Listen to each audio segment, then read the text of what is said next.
નર્મદા નદી 2,20,000 ક્યુસેક પાણી છોડવામાં આવતા અંકલેશ્વરના નીચાણવાળા 14 ગામના લોકોને સાવચેત રહેવા સૂચના આપવામાં આવી છે. નર્મદા નદી ગોલ્ડન બ્રિજ ભયજનક સપાટી 22 ફૂટની સામે હાલ 7 ફૂટ નીચે 15 ફૂટ પર પહોંચી છે. અંકલેશ્વર મામલતદાર દ્વારા વિવિધ ગામોને સાવચેત રહી નદી કિનારે ઢોર ઢાંખર લઈ તેમજ માછીમારી કરવા ના જવા તાકીદ કરાઈ હતી.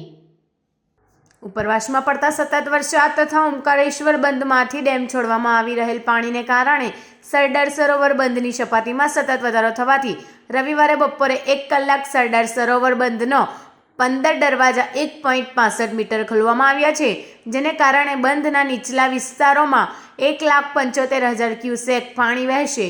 નદી તળ વિદ્યુત મથક RBPHના 0.6 મશીનનો અને સરદાર સરોવર બંધના દરવાજા સંચાલકને કારણે નર્મદા નદીમાં કુલ 2,20,000 ક્યુસેક પાણી છોડવામાં આવશે.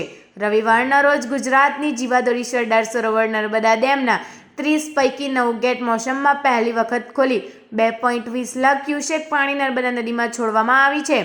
અંકલેશ્વરના ગોલ્ડન બ્રિજ ખાતે નર્મદા નદીની સપાટી 15 ફૂટ પર છે અને ભયજનક સપાટી 22 ફૂટથી 7 ફૂટ નીચે પાણી વહી રહ્યું છે. ત્યારે સાવધાનીના ભાગરૂપે અંકલેશ્વરના 14 તાલુકાના કાંઠાના ગામોને એલર્ટ કર્યા છે. સાથે જ સ્થિતિ ઉપર ચાંપતી નજર રાખવામાં આવી રહી છે.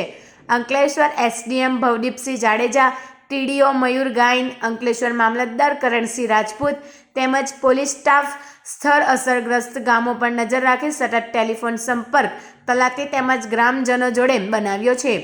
અંકલેશ્વર, સરફુદ્દીન, ખાલપિયા, જૂના છાપરા, જૂના કાશિયા, બોરભાઠા બેટ, શક્કરપોર, જૂના પૂનગામ, બોરભાઠાના તરિયા, નવા ધંતુરિયા, જૂના દીવા સહિતના 14 ગામને એલર્ટ કરવામાં આવ્યા છે.